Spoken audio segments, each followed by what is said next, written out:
Hi friends, welcome to our channel SBM coaching centre. Friends, तुम नवम श्रेणी कालीठू exam start होची तो मु आपण मान पई साहित्यर प्रश्न पेपर किछि प्रैक्टिस नै आसी। आपण माने एगुडी को प्रैक्टिस करंतु कहीं ना मु जहाँ जहाँ आपण मान को आज कहबी से गुडी को टिके वेरी वेरी इंपोर्टेंट। ता सहित संग माने एई गुडी को आमे जहाँ प्रैक्टिस करबा एई भीतर ही सब परीक्षा आसीबो। तो सेति पई हम चैनल को आरंभ शेष देखु वीडियो टी लाइक कर दिंतु एवं आपर नेक्स्ट वीडियो आपण मानक पई काली जो अच्छी इंग्लिश पेपर से इंग्लिश पेपर पई मु क्वेश्चन आंसर नै आइमी। तो क्वेश्चन आंसर नै आसीबी तो सेति पई आपण माने हम चैनल सहित जड़ित हो रहंतु एवं हम चैनल को सब्सक्राइब कर बेल आइकन देबी ऑल नोटिफिकेशन क्लिक कर दियंतु। मु जते बेले कोनोसी नवा वीडियो अपलोड करबी ताले सर्वप्रथम आपण माने ही एहर वीडियो टी नोटिफिकेशन पाई परिबे। तो चलंतु तो ए वीडियो रे आपण मानक पई साहित्य पेपर आपण जो एग्जाम हबो तापे मु समस्त प्रैक्टिस आनछि।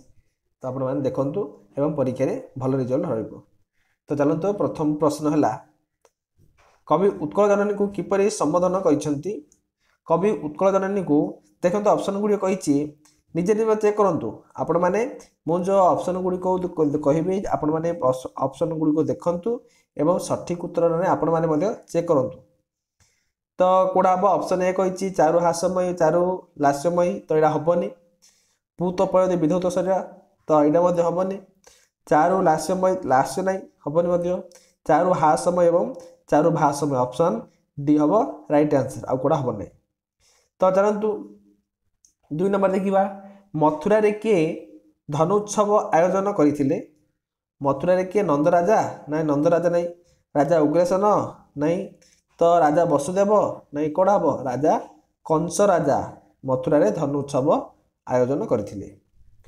कुंतला कुमारी को वृत्ति कौन थिला।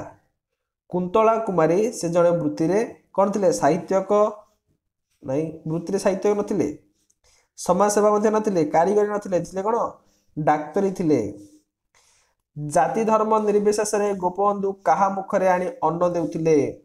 जाति धर्म को भूली गोपबंधु दास कौन कले दरिद्र मानक मुखरे अन्न आनी देउतले। कवि काहाकू ओडिया जातिर मथामणि बोली वर्णना करिसंती। कवि ताहाकू महताबंकु ओडिया जातिर मथामणि बोली वर्णना करिसंती। नेक्स्ट क्वेश्चन 6 नंबर, गोपबंधु को महाप्रयाण रे महाजातिर कौन भाजीगला बोली कवि कहिसंती। ए महाजातिर भाजीगला कौन, गर्व भाजीगला। कहीं ना गोपबंधु परी जड़े वीर जड़े देश सेवक जे दरिद्र मानकर मुखरे अन्न दौला तो से आज कौन हो गले महाप्राण घटिला। तो से आमर जो ओडिया जातिर गर्व आम गोपबंधु नहीं जो गर्व करुले आज कौन होगा भाजीगला भांगीगला। नेक्स्ट क्वेश्चन 7 नंबर, खंडायत बधू ता पतिर आर हस्तरे कौन देउथुला। खंडायत बधू ता खंडायत बधू हाँ ता पतिर आर हस्तरे कौन देउथुला। पतिर आर हस्तरे धनुषर दौथुला। गोटे हस्तरे खड्ग बा खंडा दौथुले, अन्य हस्तरे बा आर हस्तरे धनुषर दौथुले। से कहिछि आर हस्त कहिछि माने अन्य हस्तरे धनुषर देथिले। खंडायत बधू ता स्वामी को जोद्रु बेशरे सजाई ता सहित कौन प्रदान करुले। ता सहित तीक्ष्ण खड्ग बा खंडा सजाई दौथुले बा प्रदान करुले। खंडायत बधू ता स्वामी को वीर भेषरे सजाई युद्ध क्षेत्र को आनिला बेले केउ वाद्य बजाउतुले। युद्ध क्षेत्र को आनिला बेले रणसिंगा बजाई दौथुले। आदिर मनीष केउ कथा आदिर मनीष केउ जीवन कथा भाबु नाही बोली कवि कहिसंती। आदिर मनीष कालीर जीवन कथा भाबु नाही बोली कवि एठी कहिसंती। कवि राधा मोहन कवितार मनीष को क्यों मनीष बोली अभिहित करिसंती। मनीष को माटीर मनीष बोली कहिसंती राधा मोहन गणनायक। माटीर मनीष कवितार किए कांदू अच्छी बोली कहिसंती। माटीर मनीष कवितार किए कांदू अच्छी तोर माटीर लक्ष्मी कांदुची तोहरी घर मन पड़ुछि ना संग माने। तो माटीर लक्ष्मी कांदुची बोली एठी कुआ जाइछि। शिशुर विभिन्न अवस्था किए विभिन्न रूप धारण करी ता निकटे दंडायमान हुअंती। जननी ଯେତେବେଳେ ଗୋଟେ ପିଲାଟି କାନ୍ଦେ ବିଭିନ୍ନ ରୂପ ନେଇକି ମା ତା ପାଖରେ ସମ୍ମୁଖରେ ଉପସ୍ଥିତ ହୁଅନ୍ତି। ଆଜି ସମସ୍ତେ କେଉଁଥିପାଇଁ ବ୍ୟାକୁଳ? ଆଜି ସମସ୍ତେ ଜାତୀୟତା ପାଇଁ ବ୍ୟାକୁଳ ନା କ'ଣ ହବ? ଭାରତୀୟ ମାନେ ସମସ୍ତେ ଜାତୀୟତା ପାଇଁ ବ୍ୟାକୁଳ। ପିତା କନ୍ୟା ଶୁଳ୍କ ଦେବାକୁ ଅକ୍ଷମ ଥିବା ଦେଖି କେତେ କନ୍ୟା କ'ଣ ହୁଅନ୍ତି? କେତେକ କନ୍ୟା କ'ଣ କରିଦିଅନ୍ତି? ଆତ୍ମହତ୍ୟା କରିଦିଅନ୍ତି। ପ୍ରାବନ୍ଧିକକୁ ଗୁଡ଼ିଆ ଦୋକାନରେ ଦେଇଥିବା ଜିନିଷ ନାମ କ'ଣ? ପ୍ରାବନ୍ଧିକକୁ ଗୁଡ଼ିଆ ଦୋକାନରେ ଦେଇଥିଲା ସେ ଜିନିଷ ନାଁଟା କ'ଣ? ସେ ଜିନିଷ କୋଉଟା ହବ? ପୁରୀ ଦେଇଥିଲା ଖଣ୍ଡେ। ତାପରେ ପିଲାମାନଙ୍କୁ ସାନ୍ତ୍ୱନା ଦେବା ପାଇଁ ମା ମାନେ ଗାଉଥିବା ଗୀତକୁ କି ଗୀତ କୁହାଯାଏ? ଶିଶୁ ଗୀତ କହିବା, ଯେଉଁ ପିଲାମାନଙ୍କୁ ସାନ୍ତ୍ୱନା ଦେବା ପାଇଁ ମା ମାନେ ଯେଉଁ ଗୀତ ଗାଉଛନ୍ତି, ଯାହାଫଳରେ ପିଲାମାନେ କ'ଣ ହେଉଛନ୍ତି ଆଉ କାନ୍ଦି ନଥାଉଛନ୍ତି, ସେଥିପାଇଁ ସେ ଗୀତକୁ ଆମେ ଶିଶୁ ଗୀତ ବୋଲି କହିବା। ସାମାଜିକ ଶୃଙ୍ଖଳାର ଅଭାବ କେଉଁ ରାଷ୍ଟ୍ରର ବିଶେଷ ଲକ୍ଷଣ ଅଟେ? ସାମାଜିକ କ୍ଷେତ୍ରରେ ଅଭାବ ନରମା ରାଷ୍ଟ୍ରର ବିଶେଷ ଲକ୍ଷଣ ଅଟେ। ଆମ୍ଭମାନେ ସ୍ୱାଧୀନତାର ମହୋତ୍ସବରେ ବିଭୋର ହୋଇଥିବା ବେଳେ ଗାନ୍ଧିଜୀ କେଉଁଠାରେ ବିଷଣ୍ଣ ରଜନୀ ଅତିବାହିତ କରୁଥିଲେ? କୋଉଠି? ଏକ ପଲ୍ଲୀ ଗ୍ରାମରେ, ଏକ ପଲ୍ଲୀରେ। ଗାନ୍ଧିଜୀଙ୍କର ଉତ୍ତରଦାୟୀମାନେ ତାଙ୍କ ବଚନକୁ ଆବଶ୍ୟକ ବେଳେ କେଉଁ ରୂପରେ ପ୍ରଚାର କରୁଥିଲେ? କେଉଁ ରୂପରେ? ପ୍ରବଚନ ରୂପରେ। ଅପସନ୍ ଏ ହବ ରାଇଟ୍ ଆନ୍ସର। କେଉଁ କବି ଶବ୍ଦ ସମୁଦ୍ରକୁ ଅତିକ୍ରମ କରିଯାଇଥିଲେ ବୋଲି ଉଲ୍ଲେଖ କରିଛନ୍ତି? କେଉଁ କବି ଶବ୍ଦ ସମୁଦ୍ରକୁ ଅତିକ୍ରମ କରିଯାଇଥିଲେ, ଯିଏକି କବି ସମ୍ରାଟ ଉପେନ୍ଦ୍ର ଭଞ୍ଜ। ଶାରଳା ଦାସ କେଉଁ କାବ୍ୟର ପ୍ରଣେତା ନୁହନ୍ତି? ଶାରଳା ଦାସ କ'ଣ ରଚନା କରିନାହାନ୍ତି? ଶ୍ରୀମଦ ଭାଗବତ। ଅପସନ୍ ହବ ଭାଗବତ ରଚନା କରିନାହାନ୍ତି। ବିଲଙ୍କା ରାମାୟଣ କରିଛନ୍ତି, ଚଣ୍ଡୀ ପୁରାଣ କରିଛନ୍ତି, ମହାଭାରତ କରିଛନ୍ତି, କିନ୍ତୁ କ'ଣ କରିନାହାନ୍ତି? ଶ୍ରୀମଦ ଭାଗବତ ରଚନା କରିନାହାନ୍ତି। ତାପରେ ଦେଖିବା 23 ନମ୍ବର। ଓଡ଼ିଆ ଭାଷାର ଆଦି କବି କିଏ? ଆଦି କବି ନିଶ୍ଚୟ ଭାବେ ଶାରଳା ଦାସ। ଶାରଳା ଦାସ ଜଗତସିଂହପୁର ଜିଲ୍ଲାର କେଉଁ ଗ୍ରାମରେ ଜନ୍ମଗ୍ରହଣ କରିଥିଲେ? ଜଗତସିଂହପୁର ଜିଲ୍ଲାର ଝଙ୍କଡ଼ ଗ୍ରାମରେ ଜନ୍ମଗ୍ରହଣ କରିଥିଲେ। ସାଙ୍ଗମାନେ, ଆମ ଚ୍ୟାନେଲକୁ ଯଦି ଆପଣମାନେ ନୂଆରେ ଆସିଛନ୍ତି ଦେଖୁଛନ୍ତି, ତାହେଲେ ଆମ ଚ୍ୟାନେଲକୁ ସବସ୍କ୍ରାଇବ୍ କରିଦିଅନ୍ତୁ, ବେଲ୍ ଆଇକନ୍ ଦବାଇ ଅଲ୍ ନୋଟିଫିକେସନ୍ କ୍ଲିକ୍ କରିଦିଅନ୍ତୁ। ଯାହାଫଳରେ ଆମେ ଯେଉଁ ନବମ କ୍ଲାସ୍ର ସମସ୍ତ ପ୍ରଶ୍ନ ଉତ୍ତରକୁ ଆଲୋଚନା କରିବା। ଆପଣମାନଙ୍କ ଯେଉଁ କାଲିଠୁ ଏକ୍ଜାମ୍ ଷ୍ଟାର୍ଟ ହେବ, ସେ ସମସ୍ତ କ୍ୱେଶ୍ଚିନ୍ ଆନ୍ସରକୁ ମଧ୍ୟ ମୁଁ ଡିସ୍କସନ୍ କରିଦେବି। ତା ସହିତ ଆମେ 10ମ କ୍ଲାସ୍ରେ ନୂଆ ପାଠ ଷ୍ଟାର୍ଟ କରିବା। ତ ଆପଣମାନଙ୍କୁ ସମସ୍ତ ବିଷୟକୁ, ସବୁ ସବଜେକ୍ଟର ବିଷୟକୁ ଅତି ସହଜ ଭାବରେ, ସମ୍ପୂର୍ଣ୍ଣ ଭାବେ ସରଳ ଭାବରେ ପାଠ ପଢ଼ିବା। ତ ସେଥିପାଇଁ ଆମ ଚ୍ୟାନେଲ ସହିତ ଆପଣମାନେ ଜଡ଼ିତ ହୋଇ ରୁହନ୍ତୁ। ତାପରେ 25 ନମ୍ବର। ଶଙ୍ଖା ମୁଠାକର ଦାମ କେତେ ବୋଲି କିଏ ଶଙ୍ଖାରୀ ବୁଢ଼ାକୁ ପଚାରିଥିଲେ? କିଏ ପଚାରିଥିଲେ? ଶାଶୁ ସାଆନ୍ତାଣୀ ଆସି ଶଙ୍ଖା ମୁଠାକ କେତେ ଦାମ ବୋଲି ପଚାରିଥିଲେ। ପୁରାଣ ପଣ୍ଡା ମାଣିତ୍ରୀଗଡ଼ର ମୁଣ୍ଡ ବୋଲି କାହିଁକି କହିଥିଲେ? କାହାକୁ କହିଥିଲେ? ନା ଦଳ ବେହେରାକୁ କହିଥିଲେ। କିଏ ଆବେଗ ଉତ୍ତେଜନାରେ ତଳେ ପଡ଼ି ମୂର୍ଚ୍ଛିତ ହୋଇଗଲେ?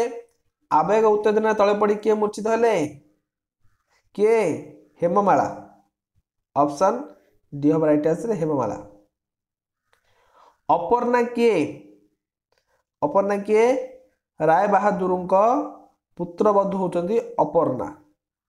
ରାୟ ବାହାଦୁର କାହାକୁ ତେଜପୁତ୍ର କରିଥିଲେ? ରାୟ ବାହାଦୁର ଅରୁଣକୁ ତେଜପୁତ୍ର କରିଥିଲେ।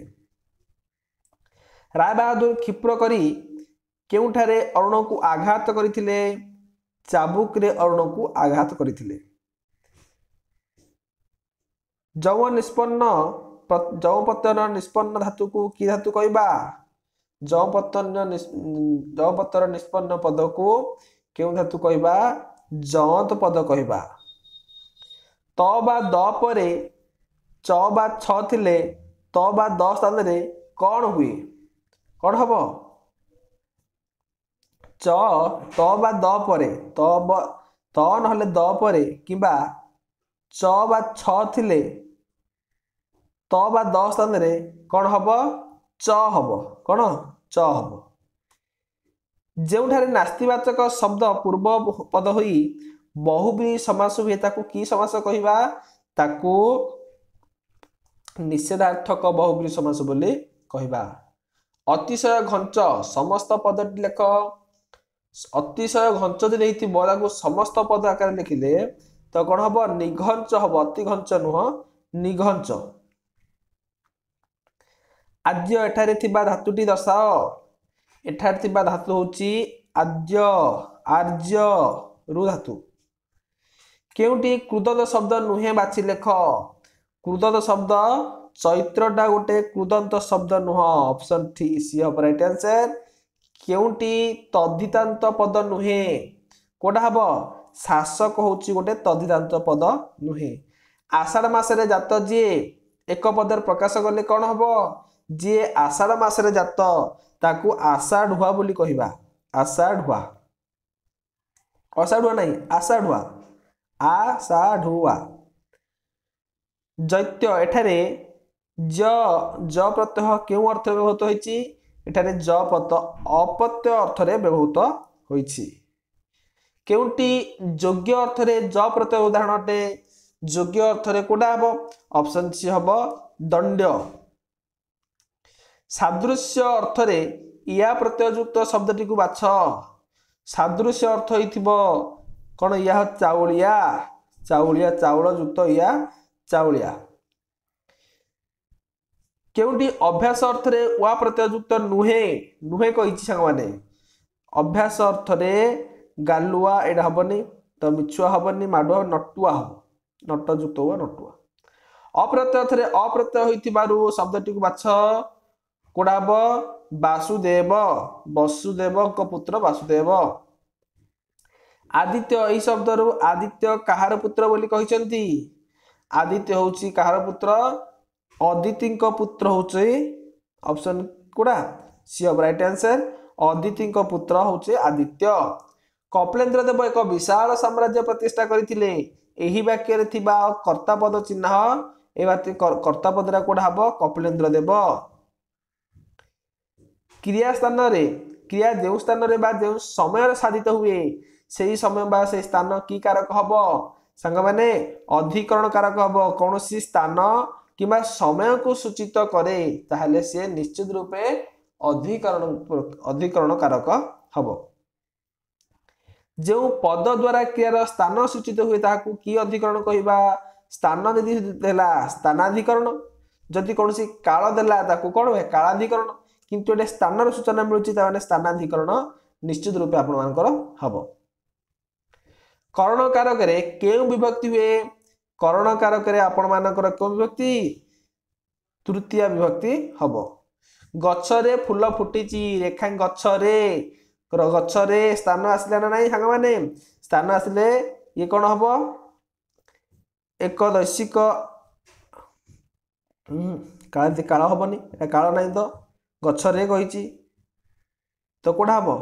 କାଳାଧିକରଣ ହବନି, ବିଷୟାଧିକରଣ ହବନି, ଅଭିଭାବକ ମଧ୍ୟ ହବନି, ତ ନିଶ୍ଚିତ ଭାବେ ଏକ ଦେଶିକ ବା ଆଧାରୀକରଣ ହବ। କର୍ତ୍ତା କାରକ କେଉଁ ବିଭକ୍ତି ହୁଏ? ସଦାବେଳେ ମନେ ରଖନ୍ତୁ ସାଙ୍ଗମାନେ, କର୍ତ୍ତା କାରକଟା ସବୁବେଳେ ପ୍ରଥମ ବିଭକ୍ତି ତ ହବ। ଫ୍ରେଣ୍ଡସ୍, ଆପଣମାନଙ୍କର ଏବେ ଆଜି ଯାହା ଆଲୋଚନା କଲେ ଏଗୁଡ଼ିକୁ ଭିଡ଼ିଓଟିକୁ ଭଲସେ ଆରମ୍ଭ ଶେଷ ଦେଖନ୍ତୁ, କାହିଁକିନା ଏ ଭିତରୁ ଆମେ ଯାହା ଯାହା ଆଲୋଚନା କଲେ ପ୍ରାୟ କ୍ୱେଶ୍ଚିନ୍ ଭିତରେ ଆସିବ। ଏହା ଆପଣଙ୍କ ପ୍ରାକ୍ଟିସ୍ ଥିଲା। ତାପରେ ଭିଡ଼ିଓ ମୁଁ ନେଇ ଆସିବି ଆପଣମାନଙ୍କର ଇଂଲିଶ ସେଟ୍। ଓକେ, ସେତେବେଳେ ପର୍ଯ୍ୟନ୍ତ ଆମ ଚ୍ୟାନେଲ ଜଡ଼ିତ ହୋଇ ରୁହନ୍ତୁ। ନେକ୍ସଟ ଭିଡ଼ିଓ ଦେଖା ହେବ।